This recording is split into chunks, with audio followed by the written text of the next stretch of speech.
Hey everyone, my name is Meg Bolger. I am a professional facilitation geek, and today we are talking about the facilitation process, declarative pairs.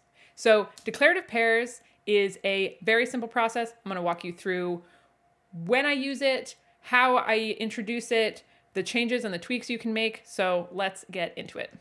So, when would you use declarative pairs? Declarative pairs is a great thing to use if you are looking for a novel way to do introductions. Introductions can get stale, they can get old. We say the same things every time, and if you want to mix that up, declarative pairs is a really good way to do that.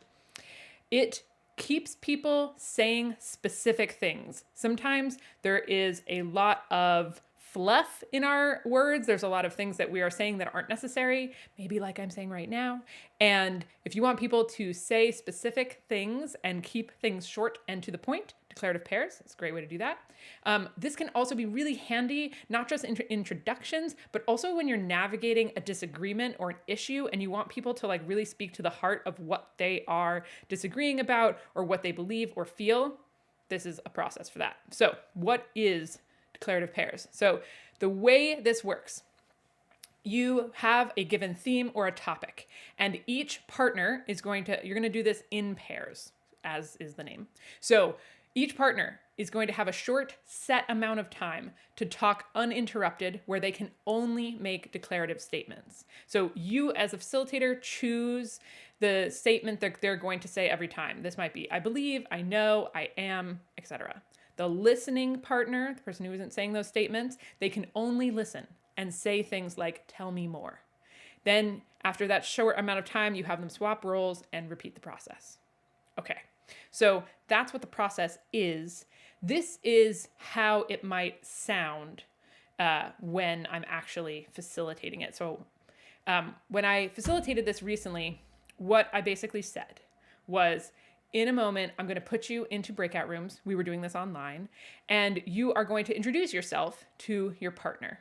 The way that's going to work is you are only going to say the sentence, I am, and then fill in the rest of that sentence. So you're going to have 2 minutes and you're going to need to say, I am blank for those 2 minutes. The listening partner can only listen, or if you get stuck, they can say, tell me more. If you run out entirely of things to say, I am blank about in those 2 minutes, just wait for the 2 minutes to be up in silence, and then we'll have you switch roles, right? So 2 minutes for the first person, 2 minutes for the second. I will give you a reminder when that time it is, when it's time to switch. And the person whose name is earlier in the alphabet, that person goes first. And then I usually check in, any questions about those directions? If not, open up the breakout rooms and send people on their way. All right, so key things in that intro that I want to bring your attention to. You need to tell people the phrase. What are they responding to? The time. How much are they going to have time to actually get into? And the order in which they're actually going to process who's going to go first. So the phrase, you have a lot of control when you pick your phrase. It's going to be really different if you ask people to introduce themselves and say, I am, versus you ask them to introduce themselves and say, I value, or I believe. They're going to get into entirely different things in those 2 minutes. So making that choice intentional is important as a facilitator. Time, I like to keep time short in this one.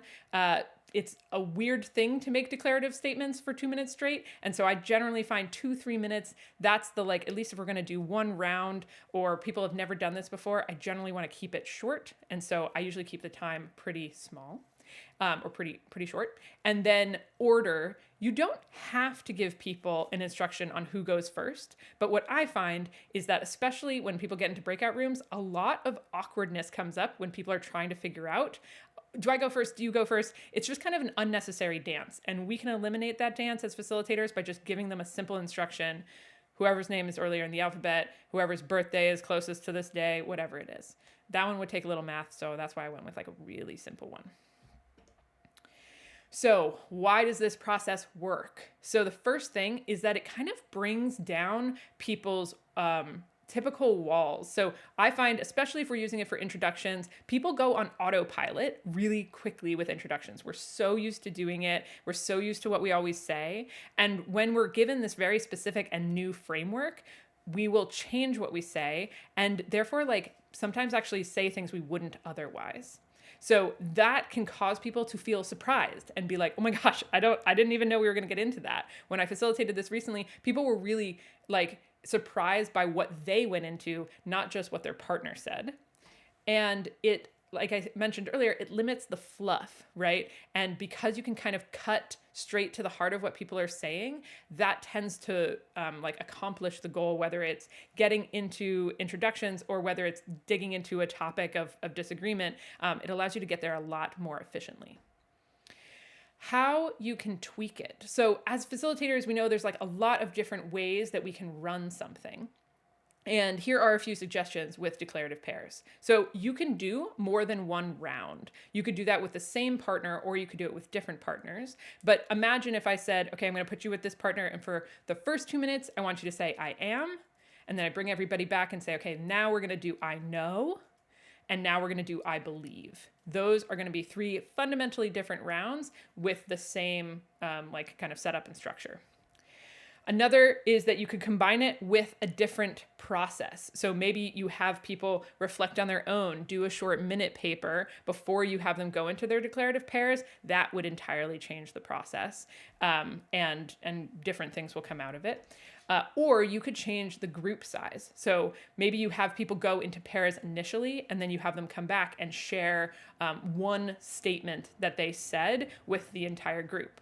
Or maybe you have everyone type declarative statements for 2 minutes and then hit send in the chat if you're facilitating this online. That would also change up the group size and really, I think, tweak and change this experience of the process.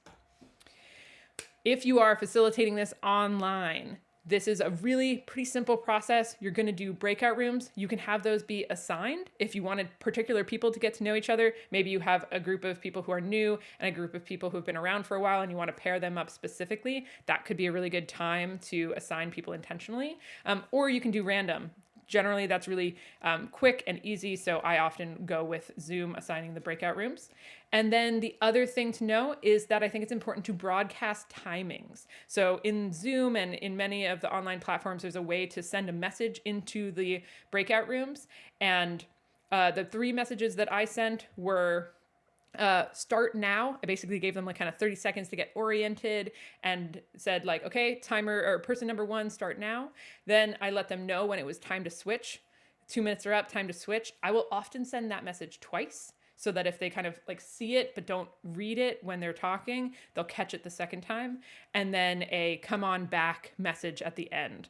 I often send a come on back message before I officially close the breakout rooms. That's just kind of like a softer way to bring people back.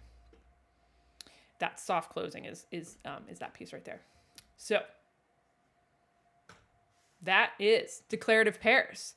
If you are looking for more information about this card, we will put a bunch of links below to to where you can find this online, where you can learn about all of the different facilitator cards and processes. Tons of more information in the link below.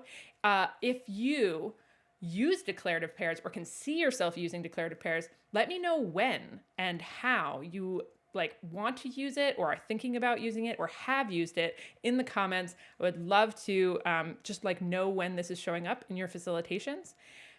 That's going to be it for me and this video. My name is Meg Bolger. Hope you learned a lot from this video. And until next time, happy facilitating, everyone.